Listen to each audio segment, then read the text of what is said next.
آپ کو بتاؤں، نماز ایک لذت والا کام ہے، نماز ایک ذوق والا کام ہے۔ پتہ ہے بہت سارے لوگ بے چین کیوں ہیں؟ نماز وجود کی ضرورت ہے۔ جب لوگ نماز نہیں نہ پڑھتے، اللہ تعالیٰ نے وجود کے اندر روٹی کی خواہش رکھی ہے، پانی کی خواہش رکھی ہے، نیند کی خواہش رکھی ہے، تو جس کو رب نے پیدا کیا اس کے وجود میں عبادت کی جگہ بھی رکھی ہے۔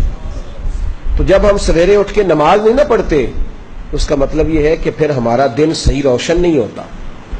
اس بندے کا دن اصل روشن ہوتا ہے جو سویرے اٹھ کے پہلے نماز ادا کرتا ہے۔ ظہر کا وقت آیا پھر نماز پڑھے، عصر کا وقت آیا، اور میرے نبی پاک علیہ السلام نے فرمایا الصلاۃ عماد الدین، نماز دین کا ستون ہے۔ ستون کا مطلب ہوتا ہے کہ جس پر چھت کھڑی ہوتی ہے۔ تو دین کی جو عمارت ہے نا، اس کی مضبوطی کب آئے گی؟ جب آپ کو ایک بات بتاؤں، پتہ کی اس کو یاد رکھنا، بے نمازی بندہ جو ہوتا ہے نا، بے نمازی، وہ دنیا کا سب سے بڑا بے وفا ہے اور سب سے بڑا ناشکر ہے۔ آپ اگر بے نمازی سے وفا کی توقع کریں یا شکر کی توقع کریں کہ وہ کسی کا ساتھ دے گا، تو یہ زیادتی ہے۔ اس لیے کہ جس نے رب کے ساتھ ہی وفا نہیں کی، جس نے ساری نعمتیں دینے والوں کا شکر ادا نہیں کیا، تو وہ تیرا میرا کیسے کرے گا؟ صحابہ کہا کرتے تھے کہ یا اللہ جنت میں بھی نماز کی توفیق دینا، وہاں بھی دل نہیں لگے گا۔ جس بندے نے نماز ہی نہیں پڑھی، باقی وہ کیوں ٹامکٹوئیاں مارتا ہے؟ اصل روٹی ہے، روٹی ایک بندہ کھاتا نہیں، وہ سلاد بھی کھایا جاتا ہے، پانی بھی پیے جاتا ہے، چٹنی بھی استعمال کرتا ہے، تو روٹی کھا نہیں رہا، تو اس کو کوئی بندہ بھی کھانا نہیں کہے گا، کہے گا اس نے تو بس ایسے ہی۔ تو نماز معراج کا تحفہ ہے، اور دیکھو یار اس کی عظمت کو سمجھو، یہ وہ تحفہ ہے جو اللہ نے بھیجا ہے، اور آج تک مومن سمجھ ہی نہیں سکا کہ تحفہ اللہ نے بھیجا کس کے؟ نبی پاک کے ہاتھ۔ یہ چھوٹی بات ہے؟ وہ جعلی پیر، وہ لفنگا جو لوگوں کو کہتا ہے کہ نماز کوئی نہیں، ہم دل کی پڑھتے ہیں، اس بے حیا کو یہ نہیں خبر کہ سب سے بڑی معرفت کا نام نماز ہے؟ اس لیے کہ یہ تو وہ والی معرفت ہے جو اللہ نے اپنے نبی کے ہاتھ بھیجی ہے۔ درجے سارے ملتے ہی نماز سے، مقام سارے کھلتے ہی نماز پہ۔ میرے رسول پاک نے فرمایا اللہ تعالیٰ نے کوہ طور پر نور کی ایک تجلی ڈالی جس سے حضرت موسیٰ بے ہوش ہوئے۔ فرمایا جب میرا امتی اللہ اکبر کہہ کے نماز کی نیت باندھتا ہے، رب کریم اس پر اس طرح کے نور کی 70 تجلیاں ظاہر فرماتا ہے۔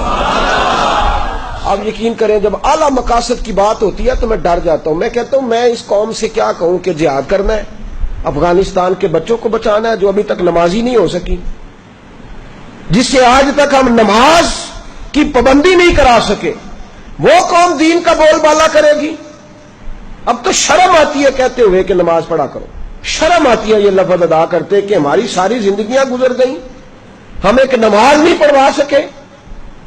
ایک بات اور یاد رکھنا، جو مجھ سے زیادہ پیار کرنے والے لوگ یا میرے قریب رہنے والے، اگر میں نے کسی سے نماز کا پوچھنا چھوڑ دیا ہے نا، تو اس کا مطلب یہ ہے کہ میں سخت اس شخص سے بیزار ہو گیا ہوں، اب میں پوچھتا ہی نہیں اس سے۔ کتنا کو بندہ پوچھے؟ جب بہت سارے کام کوئی بندہ چھوڑ جاتا ہے نا، وہ حضرت رومی فرمایا کرتے تھے جب تیرا کوئی محبوب تجھ پہ غصہ کرنا چھوڑ جائے تو پھر سمجھ لینا تیرا اس کا تعلق کمزور ہو گیا۔ جب وہ تیرے اوپر جتنا زیادہ جلال کرتا ہے، اس کا مطلب ہے کہ اس کا تجھ سے پیار اتنا ہی زیادہ ہے، اور جس دن وہ کہہ جائے نا نہیں اس نے نہیں سمجھنا، وہ چپ کر جائے، تو اس دن سمجھ لے کہ تو ناکام ہو گیا، تو محبت میں ہار گیا، خدا را۔ نماز تو حسن ہے دین کا۔ تو کیسے سویا رہتا ہے جب اذان ہو جاتی ہے؟ تجھے کیسے خیال نہیں آتا جب تجھے مسجد؟ تو بتا تو صحیح، اللہ کی دھرتی پہ رہ کے، اس کے آسمان کے نیچے اس کی روٹی کھا کے، پھر وہ جب سزا دیتا ہے نا تو پھر کروڑوں روپیہ دراز میں پڑا ہوتا ہے، پر مالک کہتا ہے بس سوائے دوائی کے کوئی شے نہیں تجھے کھانے دوں گا، کھا کے دکھا، کر جرت، کر ہمت۔ اس وقت خیال آتا ہے پھر لوگ اللہ تعالیٰ معاف کرے ہسپتال کے بیڈ پہ نجتے باندھ کے لیٹے ہوئے۔ کیا مطلب ہوا؟ جب تیرے پاس موقع تھا، جب تیرے پاس وقت تھا، تب تو نے کیوں نہیں پڑھی؟ بے نمازی اتنا بڑا ظالم ہے کہ وہ اللہ تبارک و تعالیٰ کی ساری نعمتیں کھاتا جاتا ہے، ہڑپ کرتا جاتا ہے، اور اس کے حکم کی پیروی نہیں کرتا۔